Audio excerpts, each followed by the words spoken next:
the Sounds of Stadia podcast live for episode 106. You're joining myself, Chris, alongside the man of many pixels once again. You know what, Chris? I can't believe they've only done it, the pro games this month. They've only done it with the pro games. DreamWorks Spirits Lucky's Big Adventure. We've been waiting for this for a long time. Don't spoil the news. Don't spoil the news. I've personally been waiting for Lucky's Spirit. What is it? DreamWorks Spirit Lucky's... Spirits Lucky's Big Adventure.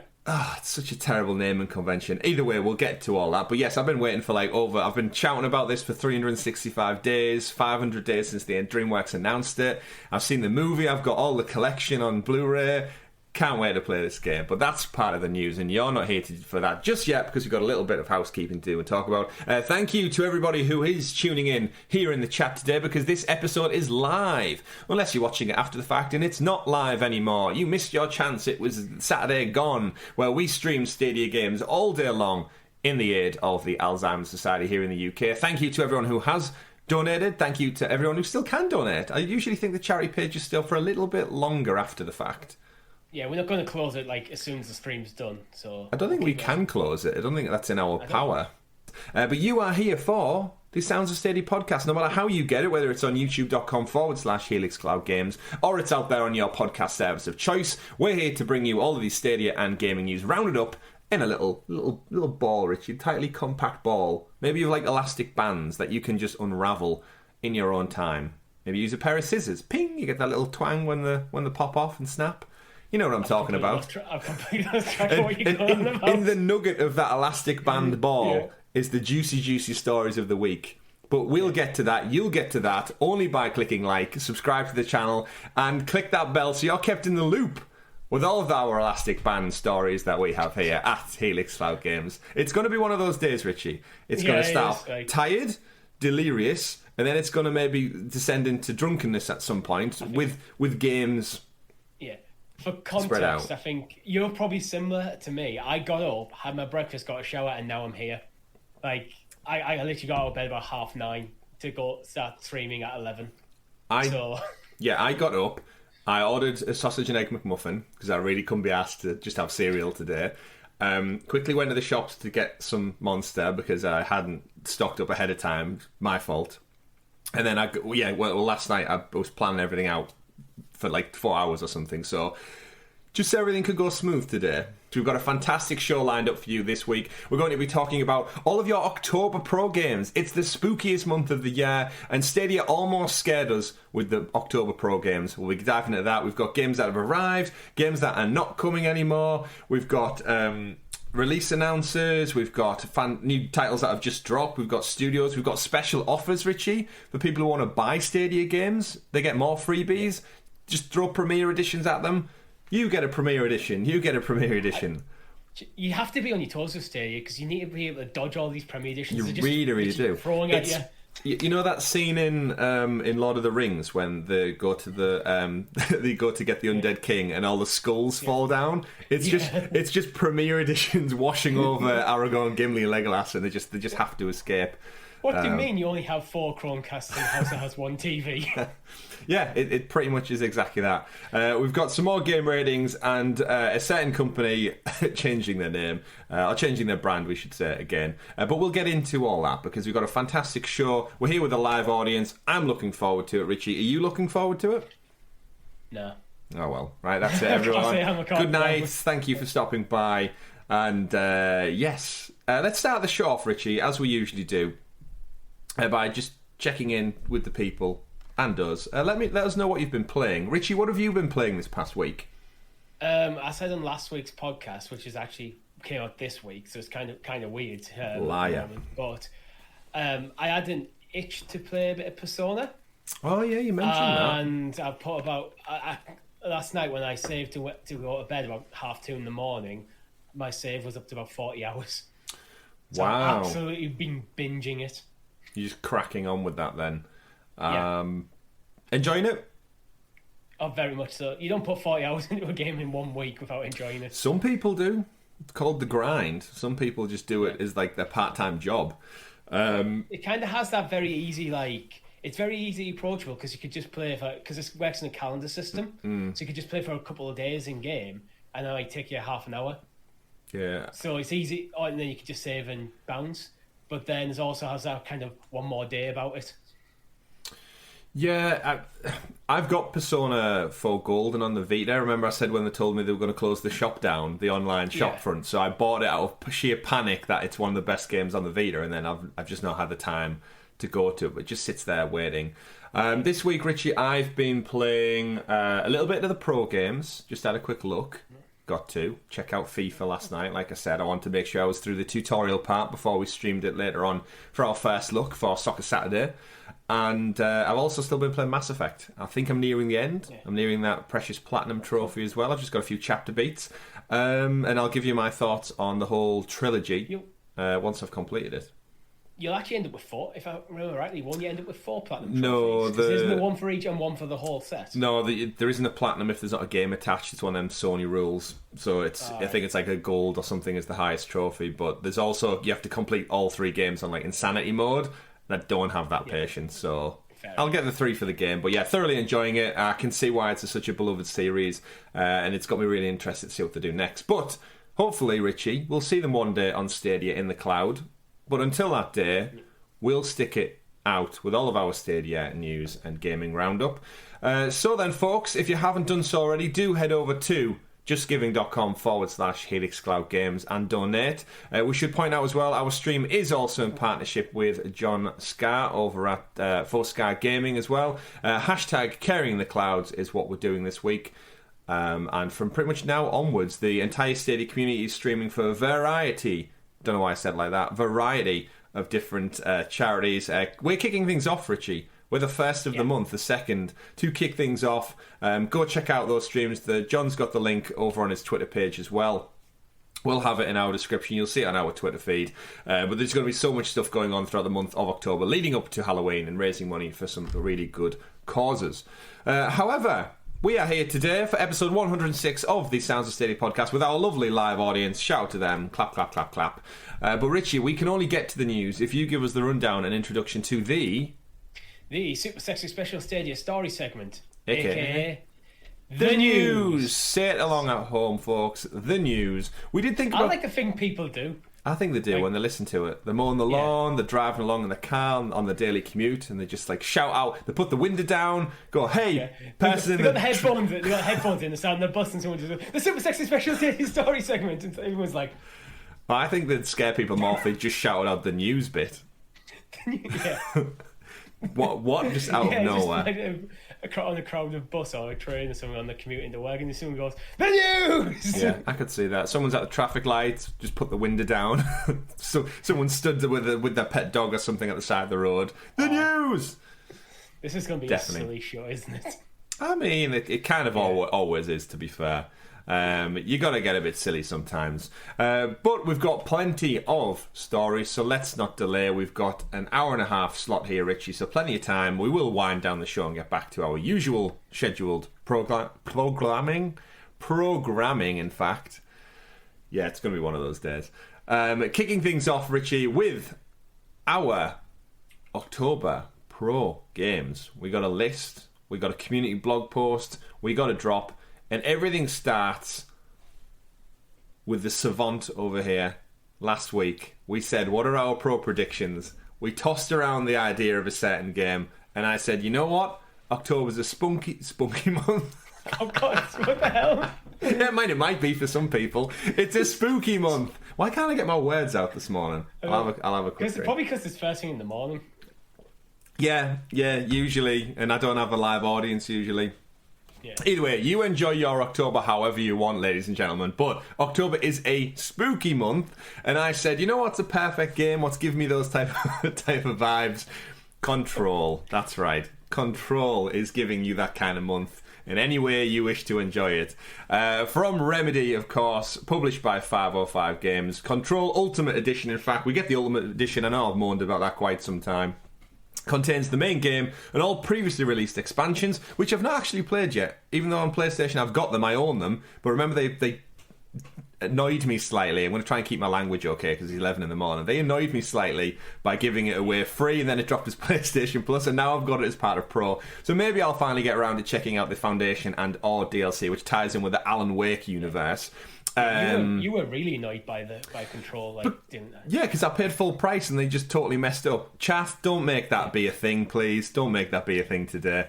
But yes, you are, of course, Jesse Faden in the Federal Bureau of Control, and you've got the power to stop the problems that are going on. The world is now your weapon in an epic fight to annihilate an ominous, in fact, enemy to the deep and unpredictable environments. Containment has failed. Humanity is at stake. Will you regain control? Of course, this is essentially the Ultimate Edition, so you're getting everything that's included. Third-person action story game with loads of weird stuff going on. This is one of my favourite games of the last few years. It caught me out of nowhere. I totally get with the vibe. The physics mechanics of this game are beautiful. You can destroy so many things in the room. Loads of different weapons. Absolutely love it. Richie, you've stopped and started on this title. Are you going to commit to this now?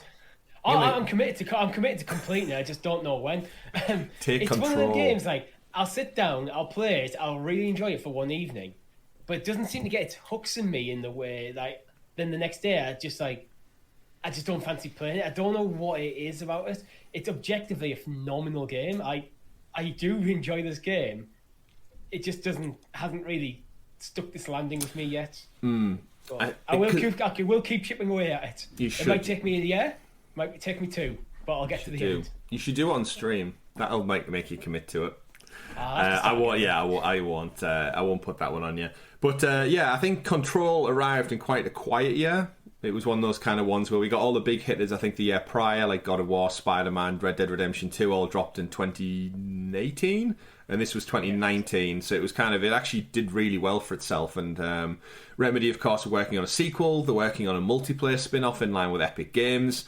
I can't wait to see what they do, because it very, very much for me scratches that third-person action-adventure itch, where it's between Uncharted with the kind of the gunplay and the cover mechanics, but then you've also got the kind of crazy, wacky, wonderful stuff of having telekinesis and being able to pick objects up and fling them around. I think that's the biggest appeal for me, is that it is kind of a unique game. I can't really pin too many other games that play the same way it is.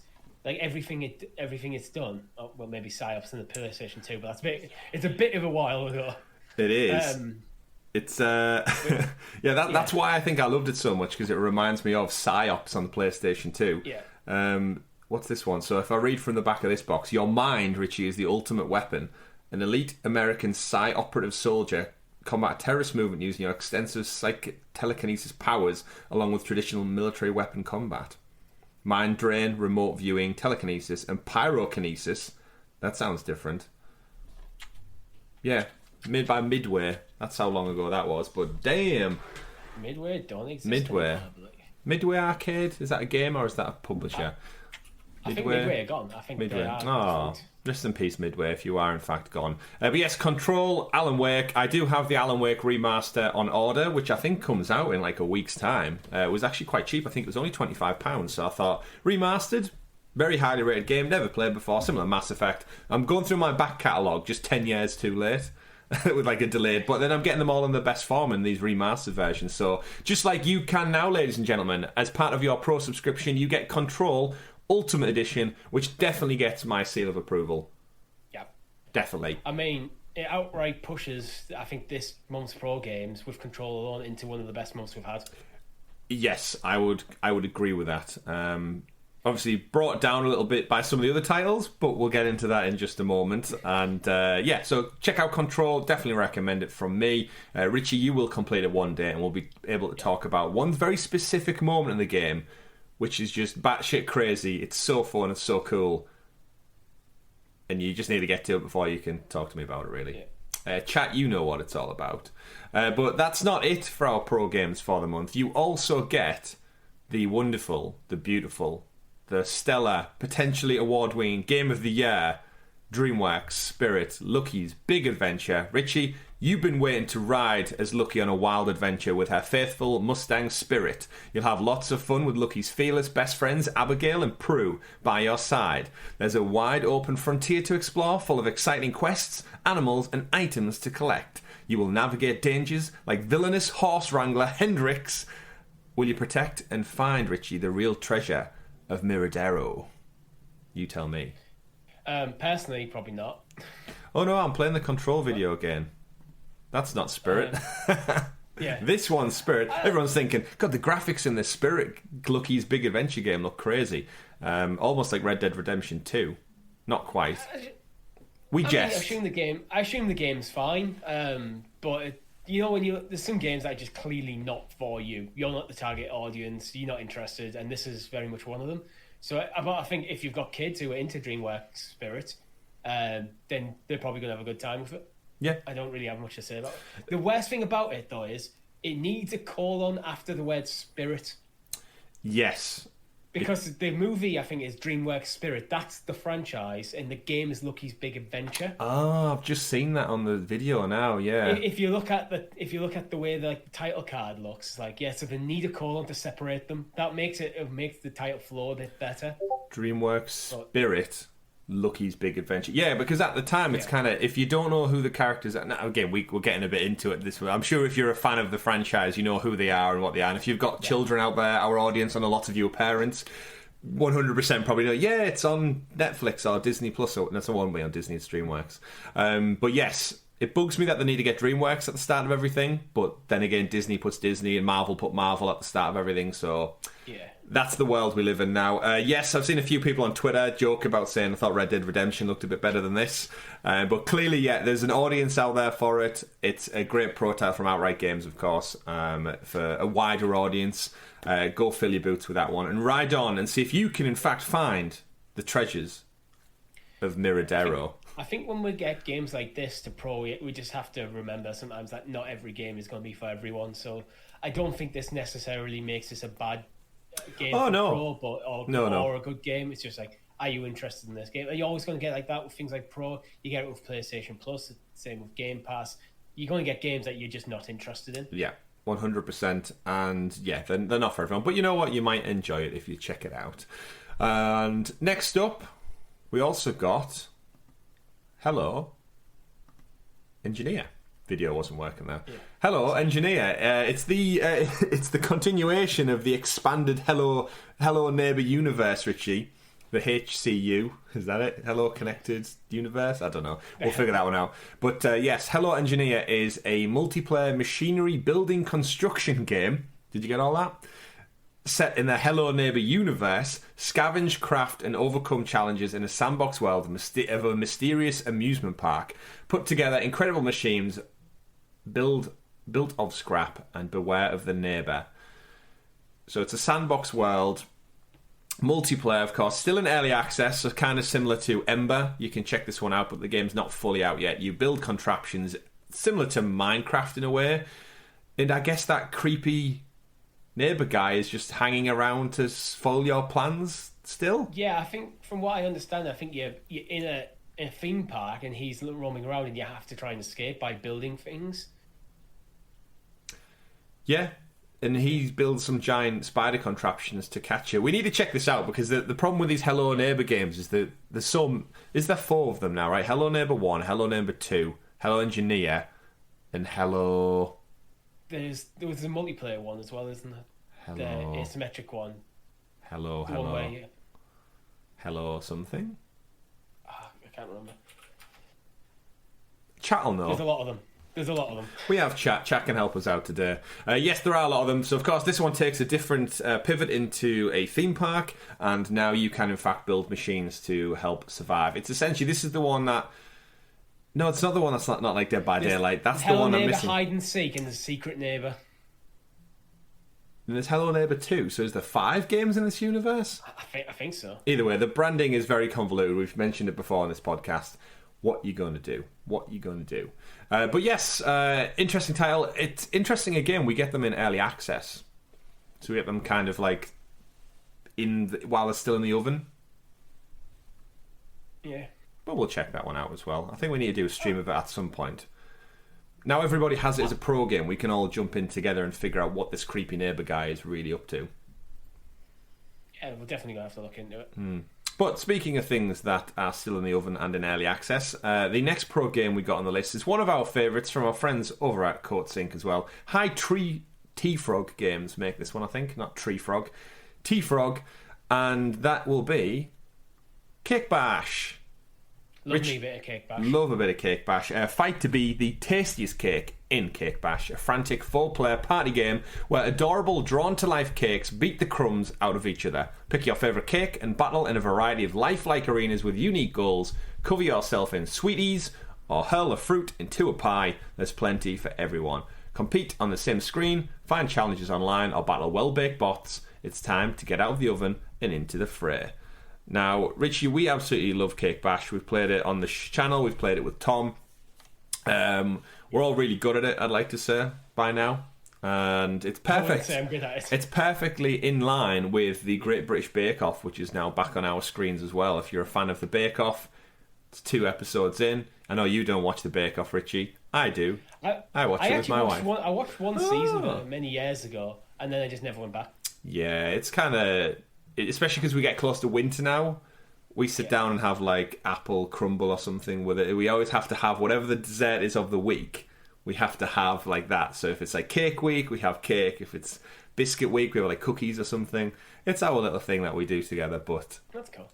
Cake Bash, folks. Weirdly enough, it is a pro game to claim this month. And for those watching along live, we do have a giveaway code. So if you're not a pro subscriber, you have your chance to win the game permanently, whether you have a pro subscription or not. And we do have a coaching block after this podcast, so will we be playing Cake Bash? Yeah. Yeah, of course we are. Of course we are. We've just said how much we love it. We could not then play it. And then, final pro game of the week, wink wink, is another title that was announced as part of the community blog. This is where it gets a bit weird. This is where pro gets all spooky. I'll just reiterate, spooky is the word I'm using there. Unto the End is a handcrafted cinematic platformer about a desperate journey home. As the adventure unfolds, the decisions you can make carry consequences, not just for you, but also for the creatures you encounter. Mastery of combat is critical, but fighting isn't always the only way. Overcome adversity. Sometimes, I've misread that, be better achieved through sharpness and perception. Sometimes these things are wrote very complicatedly. Unforgiving terrain, face opponents, and paucity. What's paucity? I've never heard of that word before in my life. Have you? I think it's like scarcity, like it's Paucity.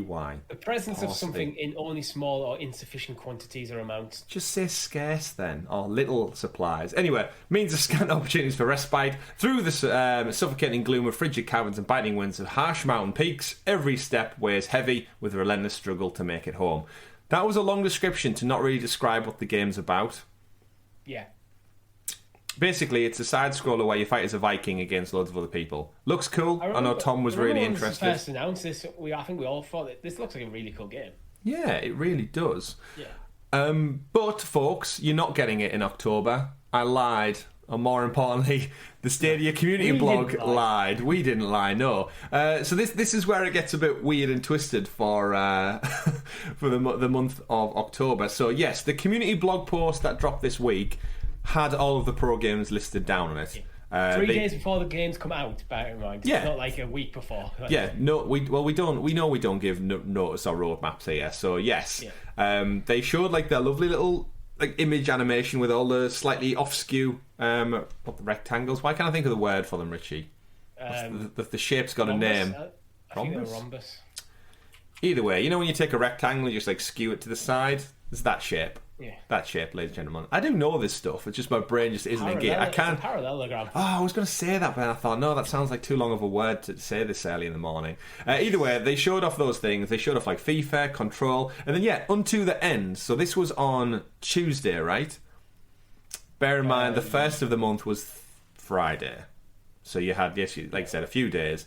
And within the pro game announcements, which weirdly enough, they didn't really talk that much about Control. The pro game announcement was like so thin on this blog, which is actually crazy. I can't believe it didn't get its own thing. This Friday, a whopping 5 games are added to the 30-plus game library of pro titles. And then they focused in bold on DreamWorks Spirit Lucky's Big Adventure.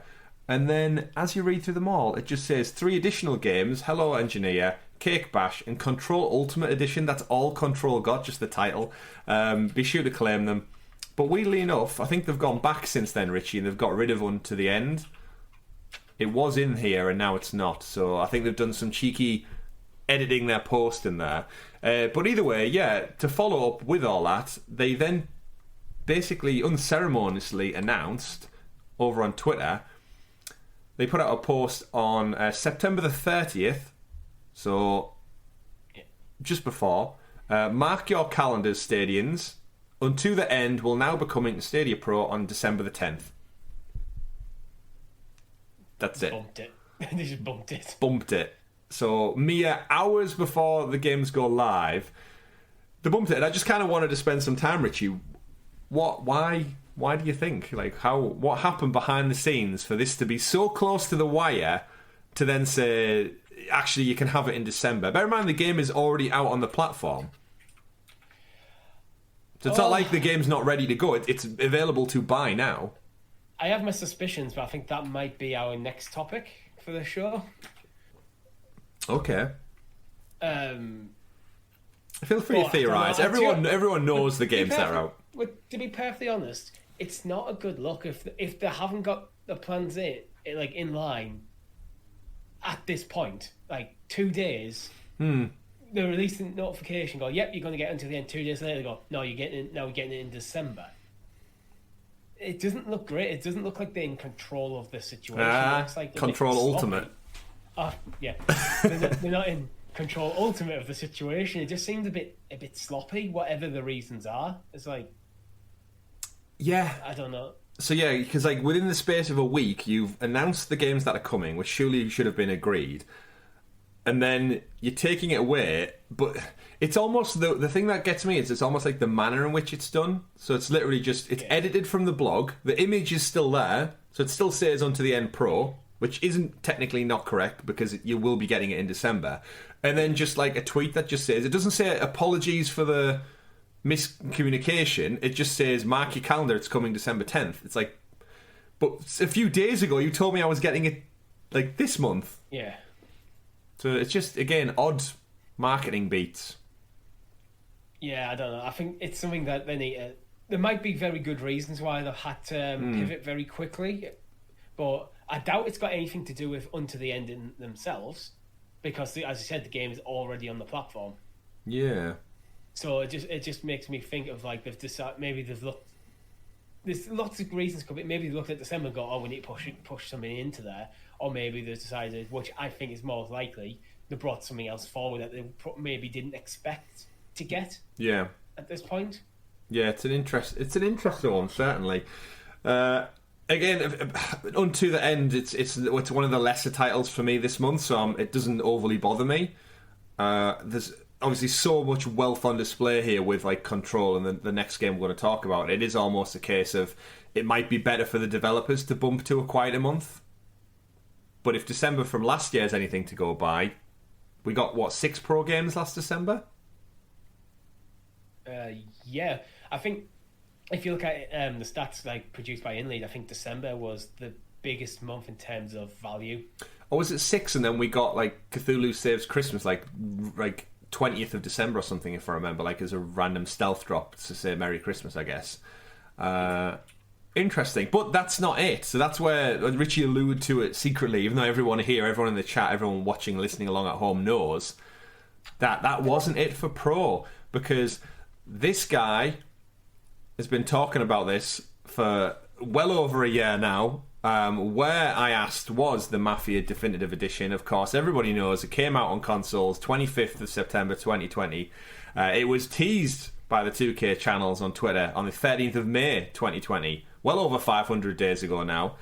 I did say last week, Richie, I will not talk about this game anymore. I know. I think they've done it to screw us. Like we said, like, we came up both like, you know what? It's been up last week. It's been over a year since it's gone. We're not going to talk about it till it drops.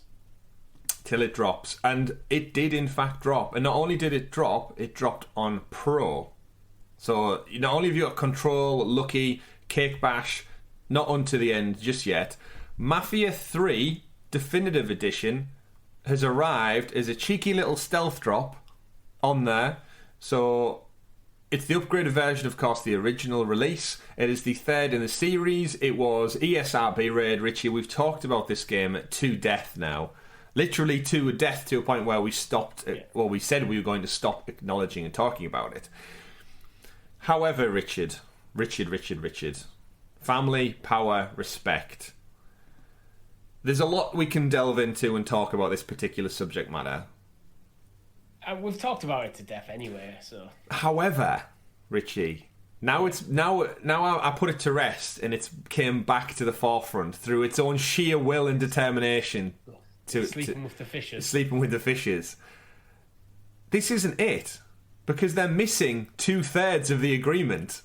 You've dropped the third game in the series as a stealth drop. Great, we finally got it. You dropped it as pro? Great, more people can play it. I have to stream the damn game now because I said to our audience, I'll promise to stream it if it comes to pro because I ain't buying it. I'm not using my hard-earned money to buy this game outright because they don't deserve it for the lack of communication. And I've seen you, yes, I understand it's here. Happy days, people can stop talking about it and move on. No, because we're missing 2 of the 3 promised titles. And we've got the third one. Great. Yeah, that's the critical thing for me. It's not only that we're missing 2 of the titles, we're missing the first title. So the one that you'd want to play first. Yeah. Where is it? So we're still in the where's Mafia? Where is Mafia Definitive Edition? We've got a third of it, which is great. We've got a third of it. So yeah. I will do a first look. It'd be like watching Lord of the Rings, but starting with Return of the King. I mean, you could give so many examples. You've got to start with Fellowship. I'd like to start with the beginning, and this is the kind of thing that's always bugged me, is that it's been so long and it's been out on other platforms, and I won't go into that all, even though I kind of am. But yeah, it's great. I'll be playing it as part of our stream. If you're watching this after the fact, the stream will be up as a first look. Go check it out. I'm sure I had a great time. I'm sure the game runs fantastically well because they've had over a year extra to polish this thing to get it out. It's again, Richie, it's all down to the manner in which it drops, and it wasn't on the community blog. Stadia didn't put out another blog post. It was literally on Twitter last night. So the game was already out for a whole day.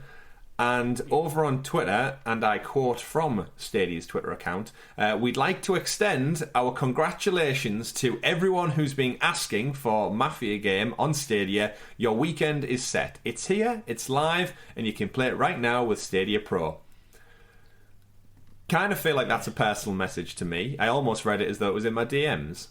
However, is this just not a weird way how to announce things? I think it's absolutely... I've said before, I hate the stealth drop thing. Like, a stealth drop is fine when you're not expecting it. So, like, suddenly you go, oh my god, this game I wasn't expecting come to the platform is here and it's now. That's good. But if everything's a stealth drop, the stealth drop loses its impact altogether. And I think it's very anti-consumer, to be honest. I've talked about this in the past where, like for myself, I'm a single person with a mortgage and stuff. I am into games. Gaming is an expensive hobby. I like to know what's coming up so I can plan what games I want to play. So I can decide what I'm going to purchase, because I just can't afford to buy everything I want to play.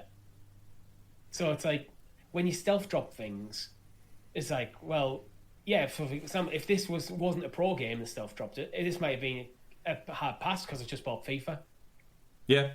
Like, I'm going to do a first look, but at the same time, again, I've got no love for this title now. But in terms of the way you announce it, so bear in mind, 2K are the ones who teased this back in May 2020, and then obviously released on other platforms. We'd like to extend our congratulations to everyone who's been asking for Mafia. They're congratulating their audience for asking for a game that was teased over 500 days ago. Well, a game that's been that was leaked by their ratings boards months and months and months ago. So we know that, like, it's been, when a game is like announced through a ratings board, a version of that game on that platform has been submitted to them for certification. Mm-hmm. So that's why we take it as a very good chance of, yeah, this game's probably coming. And I think pretty much every time we're seeing a ratings board leak, well, it's not even leaked, they just publish it. Yeah, I mean, yeah, it's a publicly accessible website, yeah. Yeah, every time we've seen that before announcement, we've kind of gone, yep, that game's going to come, and it has. Yeah. So it's the silence around the Mafia trilogy I just don't get, because we know it's coming. Like, yeah. It's confirmed for the ASRB. That was actually back in March, according to Stadia source. Yeah, it's a long time coming, but again, it's just the manner in which. So it's not in the blog post. I'm hoping this Tuesday there's kind of some concrete way of saying, like, oh, the game's out now, but I don't know, it just reads very odd that you would promote a brand new game on your service by saying you'd like to thank everyone who's been asking for it. Like, this is your public announcement that the title's available. Like, could you imagine PlayStation saying, we'd like to extend our congratulations to everyone who's been asking for insert this game? It just seems like an odd... Like, I appreciate that they're clearly messaging directly to the community who's been saying, like, you've been pestering us for so long. I'm guessing their hands are tied with 2K, maybe, and say, like, you're not allowed to proactively talk about this title until we're ready. But we'll never know, but we still have to wait for the second and first entries. The rumours we've heard is the company that is doing the port, like, it's finished up, has had this for the last few months on their kind of, they're done list. This is a game that we've done. It's the way it's done. Mm-hmm. So, like, I don't know. I think it's pretty poor. And it makes me, I'd love to know, why wasn't this just part of the blog post? So this seems like in between the 28th and the 30th of September. So, like, literally in 2 days they went, okay, yeah, Mafia's not going to be there. And then suddenly, no, Mafia is going to be there. Yeah. Let's bump onto the end. Yeah. And it just... I feel a bit sorry, actually, for the guys working on the blog posts and stuff, because they're not the ones making this decision. Oh, yeah, definitely not. So some guy, he sat there, he's put his time and his effort in to make that blog post, to be told probably the next day that, okay, actually, we're not getting onto the end isn't coming yet. That's going to be December. We're going Mafia again. Yeah. Do you think then, Richie, we'll see... Shoddy, it's, in my opinion. It's just, again, communication with your audience, that we wait for the blog post. Communication internally. I think well, that as well, yeah. Things like, yeah. Like, what are the chances, Richie, that the whole Mafia trilogy has been sat ready to go since last September and someone just didn't open an email? I don't know. That's obviously just a joke on the side. It's possible, but again, if that is the case, it is shoddy. I Who think knows? Stadia can do better. Google can do better. Yeah, I mean, all parties involved could clearly do better. But we've got one. We've got the third. We've got the latest entry, which arguably should be the best looking game. We know one was made from the ground up, so that could give it some fight. I expect one will probably be the best looking now, because that was a remake, and the others I think are just remasters. Yeah. But yeah.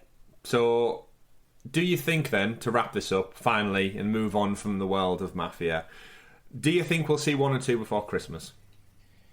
I hope so. Like, again, like 3, we already know the pod's done. Like, yeah. Do I need to make a countdown for 1 and 2 now?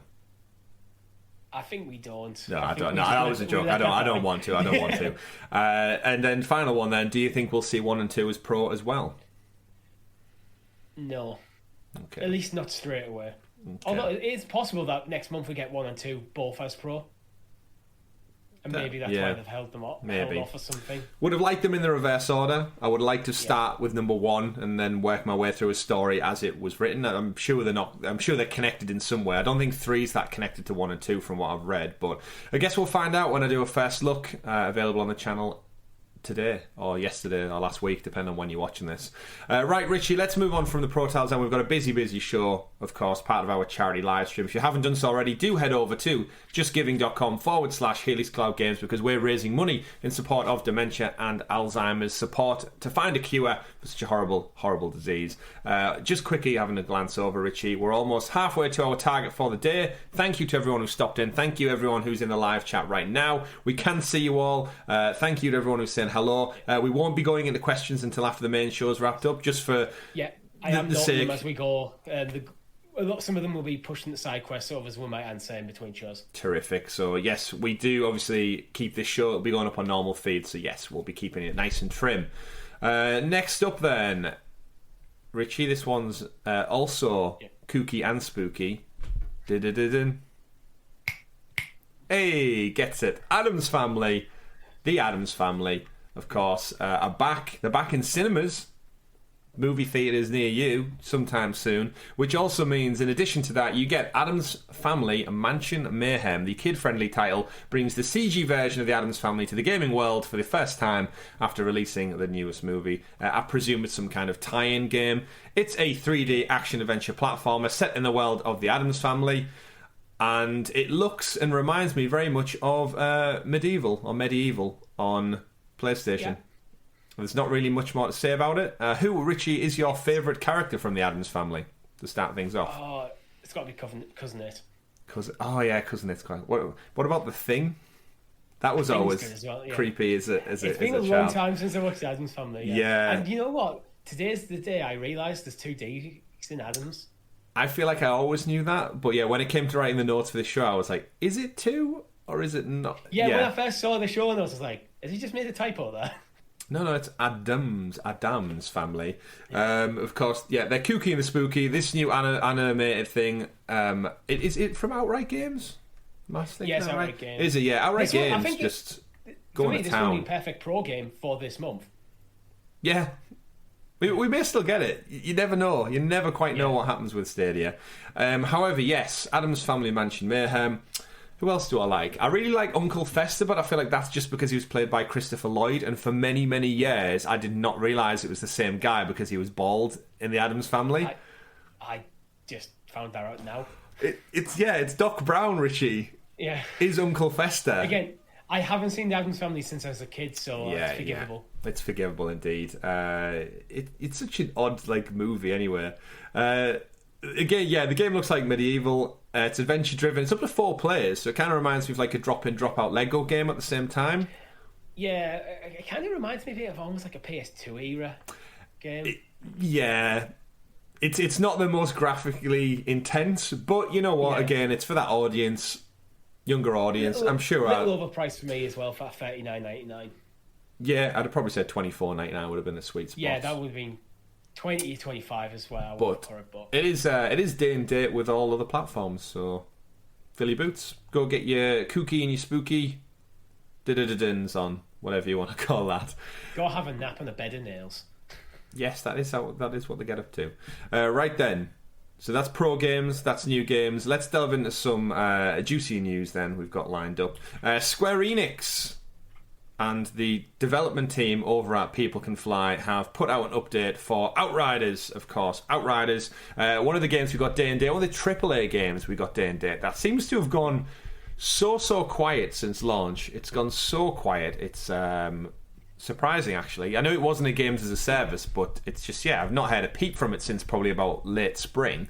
They put out a blog post update and confirmed that the State of Stadia, shout out to our friends over on the State of Stadia channel, no copyright infringement, I'm sure. Stadia still need to be brought in line with other platforms with regards to fixes, bug resolutions, and crossplay support. Still no crossplay support. We are planning to complete this alignment with the upcoming big update that Outriders is planned to receive in the future. By a big update, in quotes, we do not mean a smaller patch, but significant changes across the board. The work it has taken to align Stadia to date means that such a bigger update is the best possible way to resolve the situation. We appreciate that this work is taking longer than we expected, and we do apologise for this. And that is it for Outriders. So, reading between the lines with this, Outriders launched. It fell flat on its face. Everyone kind of bounced. So they've been scrambling to try and get the game up to standard, so to get people back in on all platforms. And unfortunately, Stadia's fallen by the wayside, which is why it needs a big update basically to catch up, because the team's been focused on changing the core concept of the game. It's an interesting one, and it's certainly a messy one. And to give people a bit of context, the game launched day and date on the platform with Stadia. It had lots of bug issues at launch. It did not launch with crossplay, which was promised. I don't know if it was promised at launch, but you kind of assumed that when they promoted it with crossplay, everyone was thinking, this is terrific, I can play with everyone across loads of... In fact, I'm sure it was due to launch, because our friend Gary Ritchie was going to be getting it on PlayStation. I did the demo with him on PlayStation, and I said, well, I'll get it on Stadia and we'll check out crossplay. And then I never had the opportunity to do so clearly something was miscommunicated there. But either way, it came out in March. Probably one of them things they're planning, okay, we'll get that done in the first few month or two. But then the game's basically hit other issues. I don't fully know what the issues are because I haven't paid that much attention to it. The only time I ever hear talked about is, that's still waiting on patch dates, or still haven't got crossplay, or oh my god, do people actually play Outriders, that sort of thing. Yeah, well, there's a lot of things. So there's obviously all the issues it had. It did sell millions of copies. It was, of course, available on Game Pass day one, so everyone who picked it up on Game Pass probably got the fill and then moved on. It's not a games as a service. Like, they did reiterate that many, many times. So, again, if it is a single-player campaign story, you can just play it with friends. You are going to play it and then move out. But, yeah, here we are in October, Richie. So many, many months detached from launch, and quite frankly, everyone I've seen on Twitter who has it on Stadia has basically just said that they've not heard anything from the devs. The support blog posts are just not detailed or good enough. Loads of people got refunds, even well after the fact they played more than 2 hours, and it was outside of that 2-week refund policy. They still got the refunds because clearly the game is a broken mess. We know People Can Fly didn't get their bonuses from Square Enix regarding sales numbers, so there was issues going on there. And to kind of reiterate the story, I've got another follow-up little segment of the story that the Outriders studio have also said they're now beginning to work on AA titles alongside AAA. So it almost seems like the studio is now starting to license themselves out to do work with other studios. It's almost like maybe to get some cash in the pockets, maybe. Yeah, that's kind of what we were talking about that the other week, weren't we? That's kind of our reading of it. See, this is the thing when Outriders comes into the news. It's not because it's never saying, they're dropping more content. It's more of a case of, people aren't getting paid, or the patch, still no news on the patch. So it's like, it's a game. I actually kind of would like to see this game turn itself around, have a bit of a No Man's Sky redemption arc. Because I think I played the demo myself on PlayStation's, and I think there's a good game in there. It didn't really hook me at the time, so I was like, I'm going to see how it launches. Although I know it's not a games as a service, it kind of is. We got really confused. Any of these sort of games that are games as a service or very close to falling into that category, they usually have a few issues at launch. So there's a lot of times it's better to wait out a couple of weeks while they get the first few patches in line. That was kind of my plan. I was like, okay, I'm going to sit back and watch for a bit, because it wasn't like, oh my god, I need to play this immediately. And it just hasn't yet. And hopefully this big update will be the start of its redemption. Well, is it too little too late though? I think the reality is People Can Fly have been caught out on Stadia specifically. I think on Stadia, they've burnt a few bridges. I think there's a lot of people who won't go back to it because of the size. This is, again, it comes down to communication. Yeah. If they put this announcement out a few months back, people might have been a bit more lenient. Yeah, again, I get from the developer standpoint they've got priorities, and we know Stadia because of the player base, no doubt, and stuff. It's always going to be bottom of the pile when it comes to prioritization. And if they're not even getting the funds from their publishing partner, then they probably are just panicking for how they're going to pay people, what their next project is. Like with game development is not an easy job. It's not a cheap job, and the price keeps going up and up and up. And online, or things that require servers cost money as well. And I totally get that, but it's just a shame when you see the updates basically just say, nothing's changed, we're well aware of the issues, but there's just basically sweet FA we can do about it at the moment. Please hang fire for the big update. We're sorry again. Yeah, and you don't know what the conversations that People Can Fly are having with Square Enix either. I think they've put a lot of eggs in this one basket. It's went out there and people went, that's not what we want. We want a cake, and you give us eggs and flour. It's like, it's not done yet. Make it yourself. Yeah. So I don't know. I really do hope they get a No Man's Sky redemption, because we'll see. We'll see. There's just so much to play though. That's the problem. I feel like if they've missed the boat now, I don't think they're going to be any Game of the Year conversations. No, they're not going to get that. I don't think they'll get that. I think this was viewed as a potential new franchise, new AAA title that will be staying around for a while. I think now they're looking towards, if they can get people back in and get a sustained or smaller audience, then I think that's what they're looking at. Because remember, No Man's Sky was kind of like the next big thing in games, and although it has had a redemption, it's not to that level. It's kind of okay. Yeah, No Man's Sky is this thing that's still around in games. It's still going. It did take 5 years. That's what we can hope for. Yeah, fingers crossed. Otherwise, they might just leave the IP and move on to do other things. We'll have to find out how that shakes out.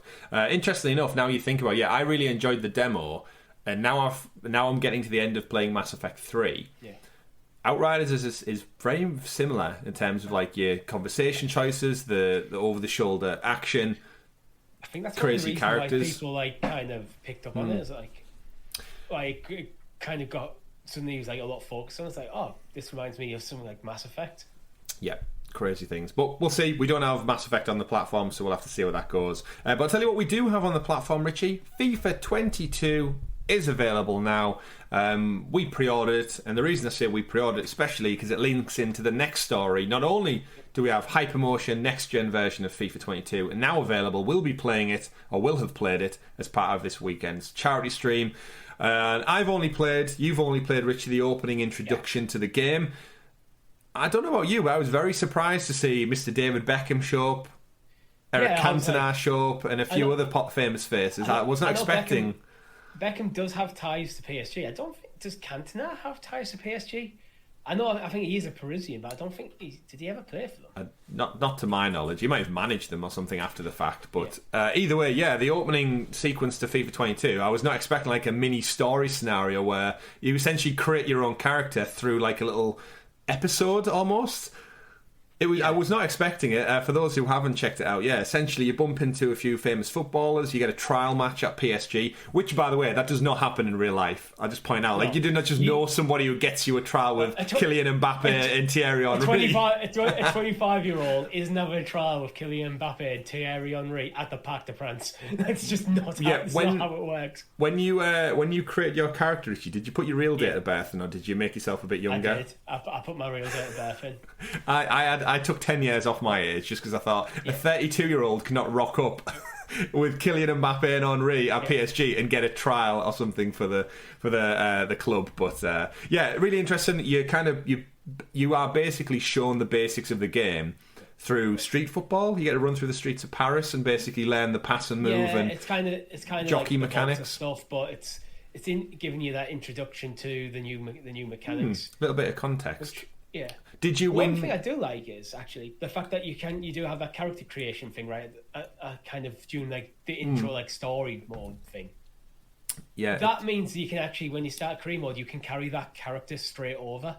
Yeah. Which means that every time you start career mode, you don't have to recreate your character, which will save me so much time. Definitely. It is quite interesting. I did have a little chuckle to myself when you go into the create a character mode and the generic one you had the opening scenes for all of a sudden changes to a totally different human being. And the guy in the suit shop's like, you're looking sharp, and it's like, this is not the same guy who came into the shop 10 minutes ago, sir. And you just totally... 10 minutes ago, he was clean shaven. Yeah, now he's got full beard. Very impressive. I actually ended up with the same outfit Beckham wore, like the exact same outfit. I don't know if that's a joke-in thing, that you end up wearing the same clothes. But yeah, blue suit, white T-shirt underneath it. No, I didn't. I went for like a grey suit. Wow. But so Beckham wasn't wearing the same one? Beckham was wearing his like blue suit with like a white T-shirt. That's so weird that I picked it. I almost looked exactly like him in my create a character mode. But either way, we digress. Richie, did you win your opening game, your opening match? I did. I won 1-0, Lionel Messi in the 12th minute.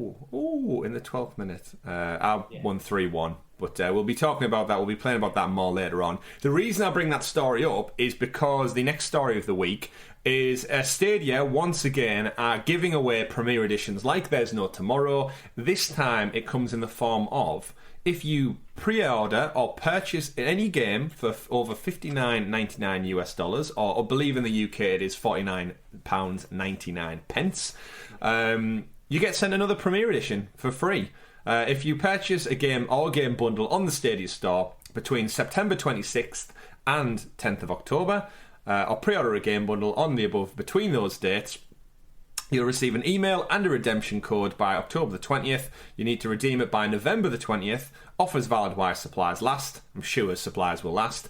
It's valid in the US, UK, Ireland, Netherlands, Belgium, France, Germany, Italy, Sweden, Spain, Denmark, Finland, Norway, Austria and Switzerland.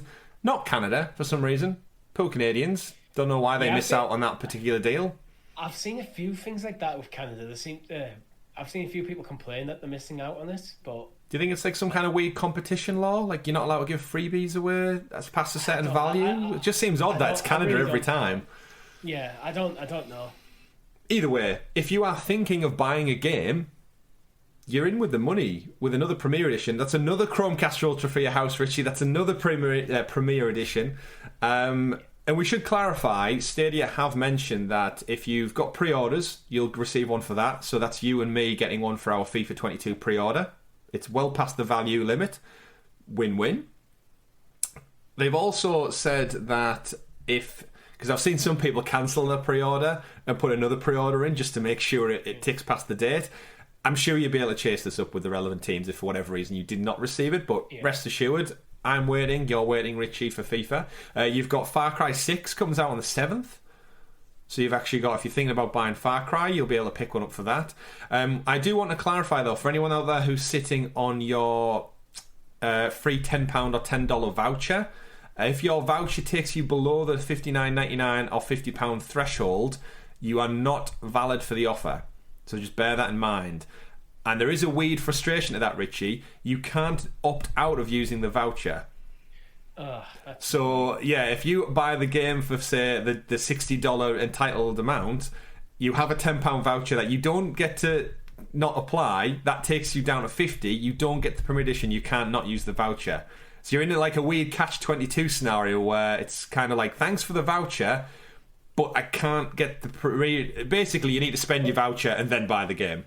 Yeah, I mean, these are workaround that I've just thought of, but you would lose your voucher. It's like, you could just buy the game, refund it, and then your voucher's used and gone, then you just buy the game again. Yeah. That should work, but then you're losing your £10 voucher. Yeah.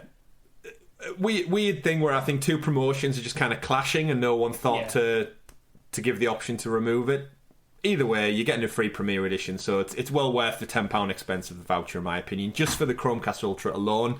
Richie, we've been telling our friends about this. If you want to play FIFA on the move, like I played it on my phone last night, and it looks so damn good as well. Not even just on the move. If you're someone who doesn't want to fork out £400 to £500 for a new console because all they play every year is FIFA, this is your solution. Like, buy FIFA, get your free Premier Edition, you get your controller, you get your Chromecast, and you're good to go. Yeah. But the great thing is with this promotion, I think, is we said before they need to shout from the rooftops about FIFA. So from what I've seen so far, it runs fantastically. It looks smooth. It looks a lot smoother than FIFA 21. The graphics look a lot sharper from the little bit I have played. And yeah, if you're looking to play this game anywhere and everywhere you possibly can, you've got that. Like I said, you've got Far Cry. Life is Strange only just came out a few weeks ago. So you've got quite a wealth of stuff to look at and purchase. I know there's some Destiny bundles. They have also clarified bundles do count. So if you're buying like a game bundle with DLC and it takes you... As long as you essentially pass that threshold, it looks like you're good. If it's a single purchase over the threshold, you're good. Yeah, fantastic. I'm not sure what it's like with your kind of Play Store credits. Like if you use that. That's the only thing I've not seen clarified yet. But I'd imagine it's still monetary value is equal to... the cost, so you can always hold off on just using the Play Store credits. So that's true. But great to see. I just hope we see it advertised. I want to watch Match of the Day this weekend and see some promotion somewhere that says if you want to play FIFA 22, play it on the tech you already own and get a free controller as well.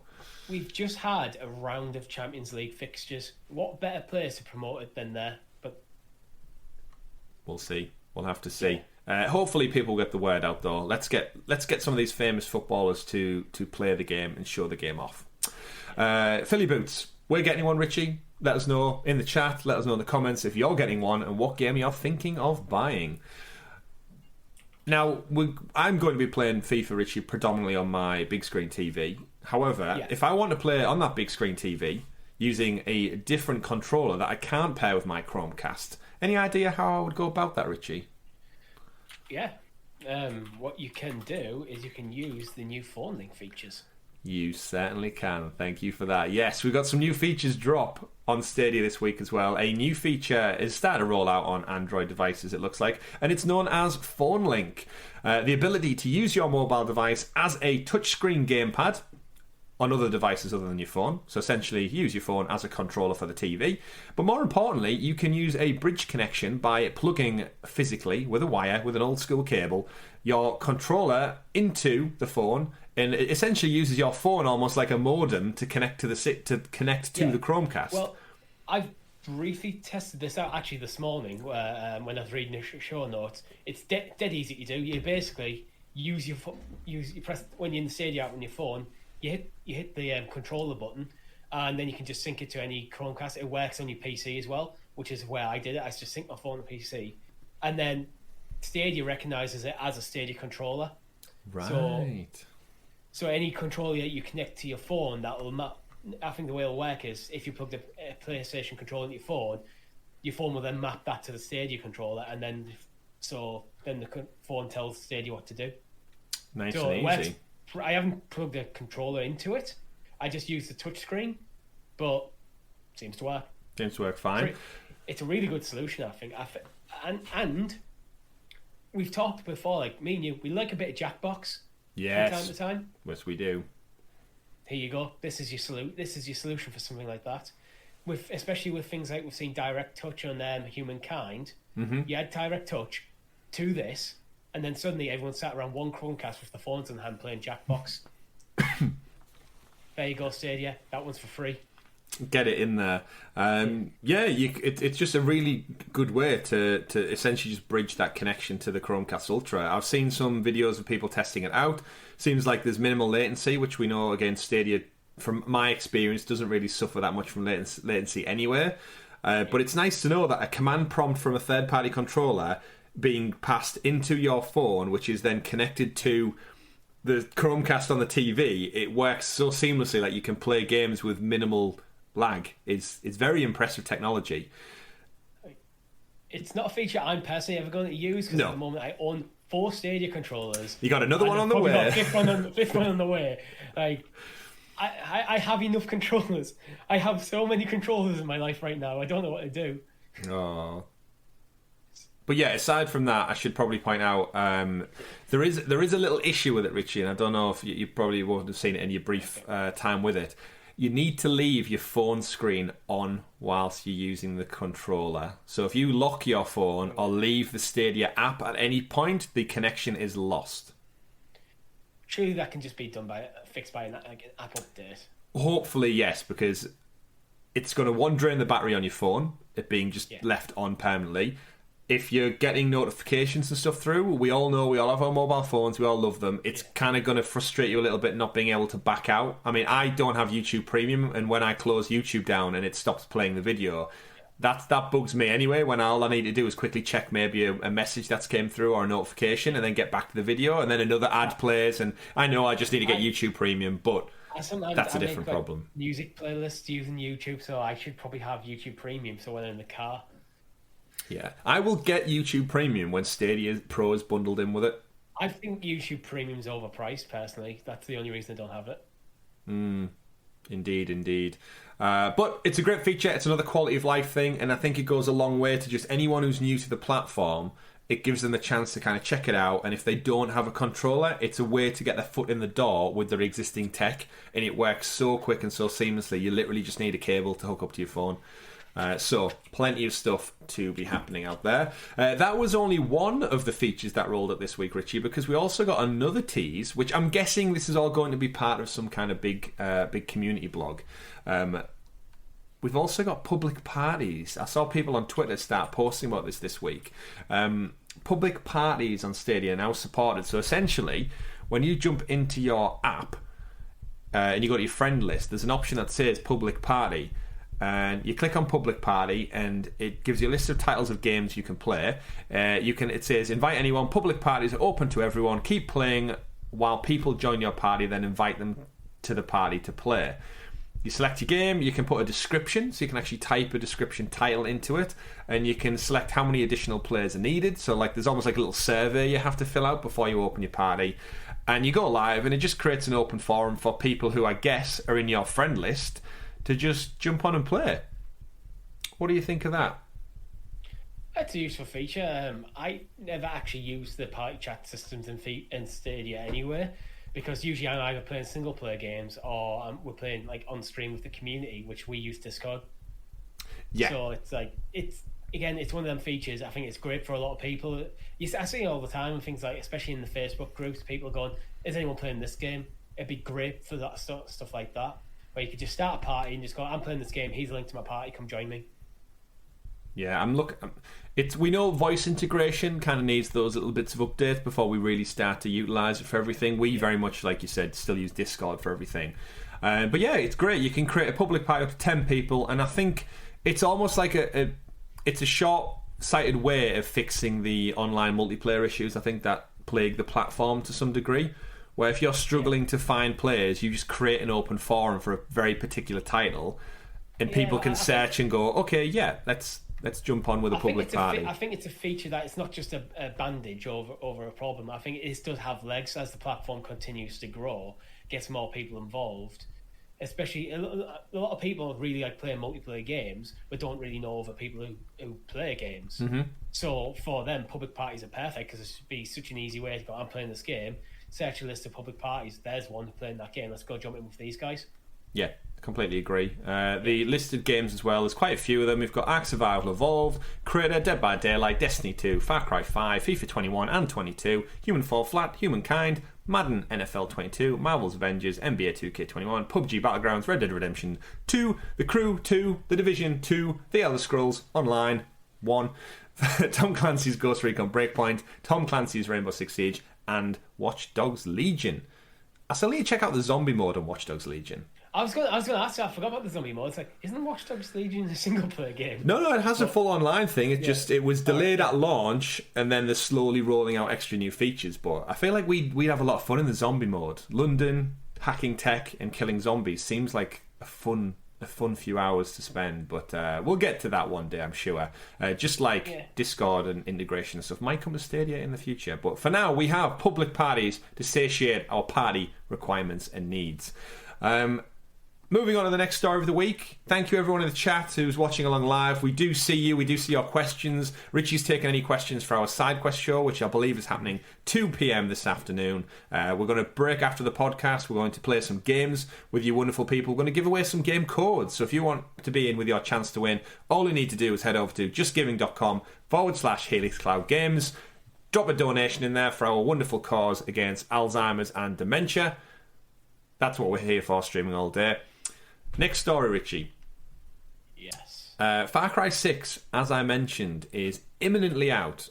It arrives in just under a week on the 7th of October. If you pre-order it or buy it, you will even be sent a free Premier Edition as part of the aforementioned promotion.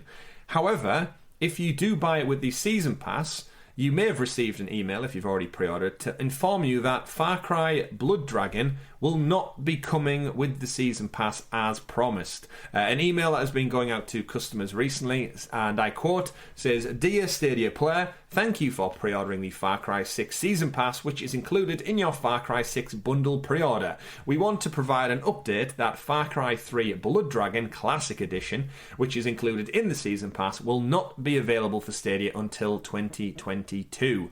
This does not impact the launch of Far Cry 6, which will still be available for you to play on October 7th, 2021. So, Richie, we have a date for Far Cry 6 Blood Dragon that is set in 2022. However, you won't be playing it anytime soon, it would appear, as it's been delayed just a week short of its official launch on the platform. Players, of course, been informed via email, so it's nice to know that they are getting a heads up for those who've pre-ordered. I can't imagine we're going to see this kind of information in a blog post. It looks like it's going to be kept very much to the individual who's pre-ordered the game. I hope the store page gets an update to let people know that it's included, but you won't be getting it yet. And yeah, it ain't coming soon. What are your thoughts on this one? Another DLC that's been delayed so close to launch. You know me with delays. Every single time we get a delay, my answer's the same. It's like, I'm happy to see delays if the game is better when it comes out. I'd rather wait. So, and plus, it's not, you're still getting Far Cry 6 day and date. So this is something just to sweeten the deal, really. So yeah, I'm sure people can wait for it. I'm sure a few people who are upset, like I played Far Cry 3 Blood Dragon back in the day, I can't wait to jump back in. Me. The game's still going to be there for you when it eventually comes. Probably early, hopefully early next year. That is true. That is true. I actually forgot it was part of the Far Cry 6 Season Pass. I know we're getting the DLC stories with the villains, and I know we're getting some online stuff, but I totally forgot that it even came with Blood Dragon. it's just one of those things where if it's not available on the platform, my guess, Richie, is that also it's Far Cry 3 Blood Dragon. It probably means some of the other Ubisoft titles maybe not coming as soon as we thought. You know, some of the other, I think... Is there another Assassin's Creed we're still waiting on? I feel like it's possible. It's like it'll be different teams, so I wouldn't expect too many knock-on effects. Bear in mind, this is probably the same team that's working on Far Cry 6 and the DLC and the story and DLC stuff for Far Cry 6. Yeah. So it's like probably a case of they probably made a decision like we're not going to get all these done for launch. Something has to we have to bump something a bit. Blood Dragon's probably the decision, which again I'm okay with that. And the fact that they're communicating to people, pre-ordered it, explaining the situation, it's good. Yeah, this is good stuff here. Like, yeah, there's part of me which is kind of like it's been promoted, is included for well on 4 or 5 months now. So then to cut it short a week before and say, oh, actually that extra paid content with your season pass you ain't getting until next year, which is still another 3 months away minimum. It's a little bit of so I've pre-ordered it on the pretense that I'm getting it, and you're telling me a week before launch I ain't getting it.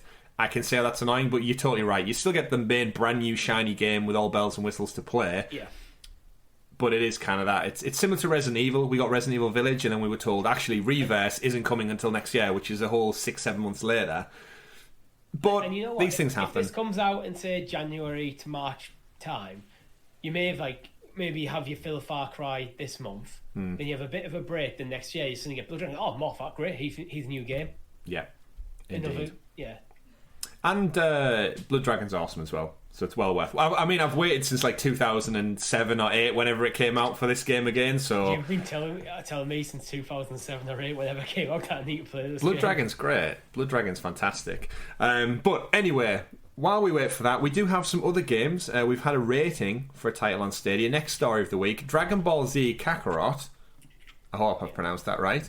It's coming, I did. Wonderful. So relive the story of Goku and other Z fighters in the Dragon Ball Z Kakarot. Beyond the epic battles, experience life in the Dragon Ball Z world as you fight, fish, eat, and train with Goku, Gohan, Vegeta? What is that? Is that right? That's right. Wow, that sounds like a terrible name. And others. Experience the story of Dragon Ball. Play through iconic Dragon Ball Z battles on a scale unlike any other. Fight across vast battlefields. But don't just fight as Z fighters. Live like them. Richie, I am not a Dragon Ball Z kid. I was aware of it growing up, but it just something about it just never got its hooks in me. I was always aware of it because I used to watch it. Yeah, I was always watching Pokemon and other such things. Still do, technically. Well, I don't at the moment because there isn't any new content coming out. But I did watch Dragon Ball Super, which is the most recent stories. All right, okay. So I'll throw this one over to you then. Dragon Ball Z Kakarot. What does it do for you? Give me the rundown of Dragon Ball Z. Why do they all go Super Saiyan and fight all the time in the air? What's the gist of Dragon Ball Z for those who are unaware? That's kind of a big question. So Dragon Ball is one of the most renowned mangas of all time. So there's Dragon Ball Z, and now Dragon Ball Super. The original manga was Dragon Ball and covered what the anime split into Dragon Ball and Dragon Ball Z. And it follows Goku through his journeys. So the Dragon Balls are these 7 mystical balls spread across the world. When collected together, you can grant a wish. So the original stories were a bit more of more of an adventure of the young characters going to find these so they can get their wishes granted. But the later ones became a bit more battle heavy focused, which is where the Saiyans and stuff came into play. So Goku, the main character, doesn't know he's a Saiyan until the first story arc of Dragon Ball Z. Right. And that's when things start going off planet and get a bit more ridiculous. Okay. But yeah. So this game, probably because of the whole manga influence thing, I'm getting big vibes of One Punch. Was it One Piece World Seeker? Sorry, not One Punch Man. Yeah, well, One Piece World Seeker is a unique story. This is a retelling of the Dragon Ball Z arc, pretty much from start to finish, by the looks of it. Okay. So basically, what I grew up watching, I'll now be able to play. Right. Okay. So it's kind of like the Pokemon. What are the ones they've just redone? I can't think of the name. When they redid Yellow into Yeah, well, yellow is always a bit more closer to the anime than... telling the story of it. So what's a Kakarot then? Kakarot is Goku's Saiyan name. Kakarot is Goku. Right. Oh, well, there you go then. So Vegeta is one of the first Saiyans that Goku ever meets. First one is his brother Raditz, and then he meets Vegeta. And Vegeta is originally a villain, becomes a good guy. The classic anime. Oh, right. Okay. Dragon Ball pretty much, I think, turned into a classic anime trope. But Vegeta always refers to Goku as Kakarot because he calls him by his Saiyan name. Okay. All right. Okay. I'm just happy I got the names right, pronunciations. But you wonderful. Good. I was surprised. I was waiting for you to scream. It might just be years of like subconsciously being around it. And I've heard of it, and you see it everywhere. And again, it was always there alongside. It's ingrained in pop. It's one of them. It's ingrained in pop culture. Yeah, totally. So even without knowing it, you probably know of it and what it's about to some degree. Yeah. Terrific stuff. Then rated on Stadia, of course. So not too long. It did come out January 2020. So we are a little bit behind the times in terms of release. But that just means we've got a nice little port in the works for it. So hopefully not too much longer to wait for that one. Surprise. No surprise. And of course, it is developed and published by Bandai Namco, which brings us on nicely to our next story, Richie. Bandai Namco, Camco Bandai, Namco Bandai, Camco, whatever you call it. They like to do a little bit of a rebrand over there at that team. And no such change now. Their new tagline is "Fun for all into the future," and they've decided that they don't like their colourful orange and red and yellow logo. They're going with a now, quite frankly, boring pink one. The new logo, as seen on the screen now, is essentially a pink speech bubble with the words Bandai Namco inside. It goes live on April 2022, so the 10th of the tax year. And I quote from their article, their press release, I should say, our current logo expresses the fusion of Bandai and Namco that was created when the two companies integrated. It will be replaced with a new logo that reflects our new purpose. All companies with Bandai Namco in their name will use this logo, and in principle, companies with and without Bandai Namco in their name will display the new group logo on all their products and services. This will enable us to bring together the value of our products, services, and labels under one logo and elevate the brand value of Bandai Namco Group in the global market. The new logo. That's a lot of market. That's a lot of market to speak for. We changed our logo. Yeah, and to wrap that one up, then they say the new logo's speech bubble motif, Fukudashi in Japanese, expresses the potential of the brand to connect with people around the world and inspire them with amazing ideas. The speech bubble also represents Japan's manga culture that has been so popular everywhere. The logo stands for our determination to communicate with fans worldwide, to connect you with our fans, and create entertainment unique to Bandai Namco. The magenta uses the motif colour not only represents diversity, but also creates a bright and fun impression and is easy to reproduce. I mean, I actually like the new logo. I don't mind minimalist logos like that with just that splash of colour. But they're saying a lot of words, which ultimately comes down to, we decided we wanted to change our logo and we like the colour magenta. Yeah, I personally, I don't think a colour can represent diversity. It's just a colour. Well, diversity is usually represented by a rainbow.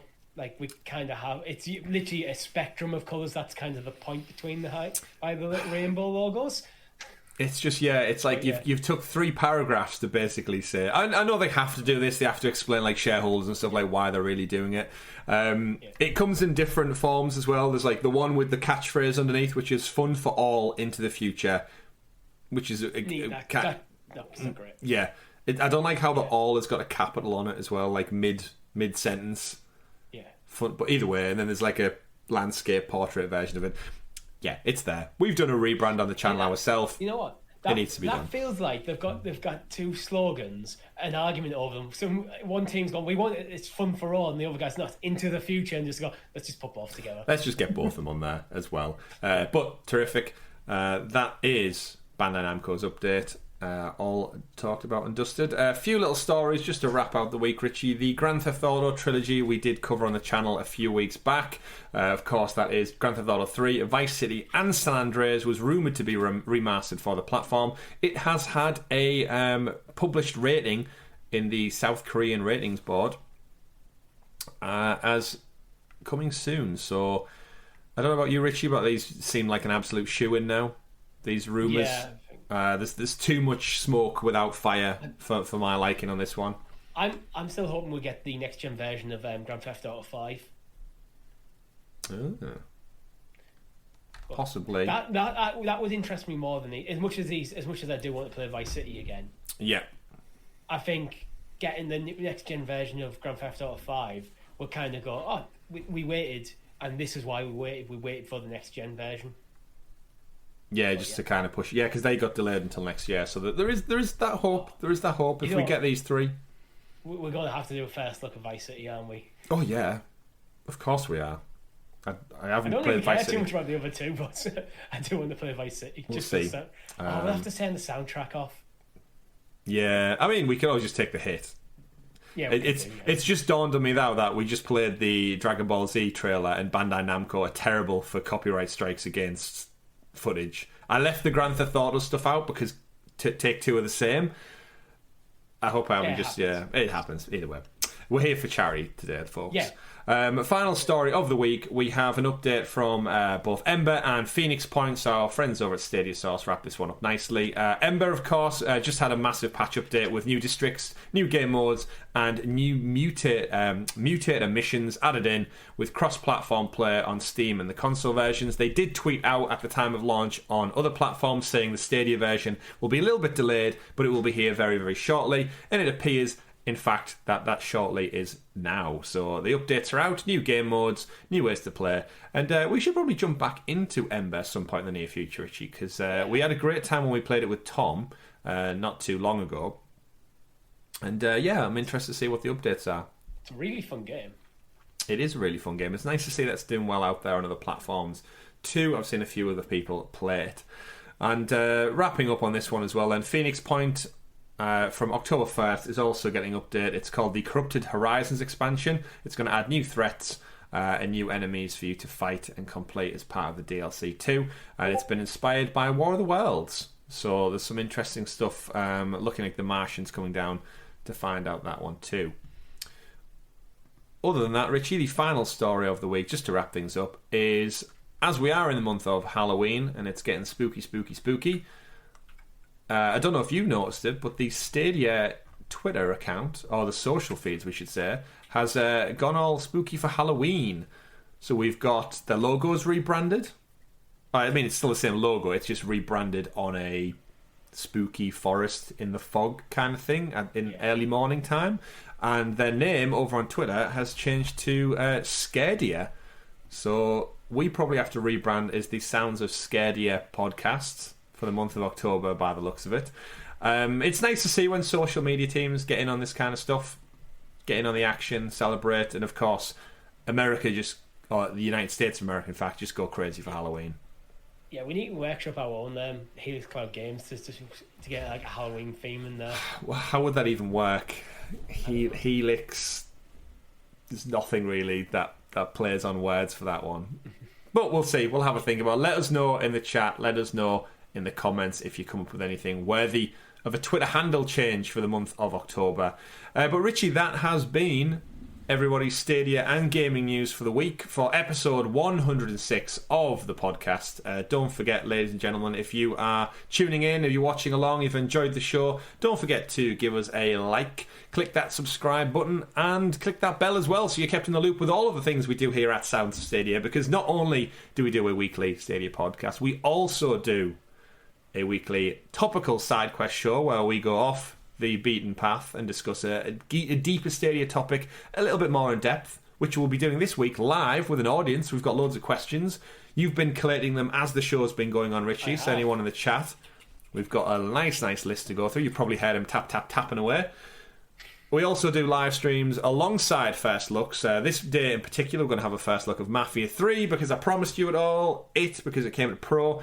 We'll also be looking at FIFA 22 for the first time and challenging people in the community to a match and see how they fare on the beautiful field of dreams as it is. Anything you'd like to add for the end of the podcast before we wrap up? Just remember, we are doing this for charity, so head over to justgiving.com/Helix Cloud Games. And I have seen a few other people actually drop super chats. Again, when I'm repeating this throughout the day every time I see one, but thank you very much for the support. But with River today, instead of you giving us when you threw a super chat, to go to our Just Giving page and donate to charity. Indeed. And a special shout out as well while we are here to all of the wonderful members, part of the Helix Cloud Games membership club. Over 50 of you out there support the channel that extra bit more. It helps us just be creative, but like Richie said, as of today, thank you to all the members, but we'd appreciate if you would head over to justgiving.com/Helix Cloud Games and drop some donations in there for the Alzheimer's Society as we fight to raise money and awareness to rid the world of dementia and Alzheimer's. But that has been it for episode 106. Thank you to everyone who's listened along on YouTube, who's watched along live, who listens to us on the podcast services. You all have a great, fantastic week. And remember, play wherever makes you the happiest. My name's been Chris. I've been Richie. We've been Sounds of Stadia from Helix Cloud Games. Have a great week. See you all soon.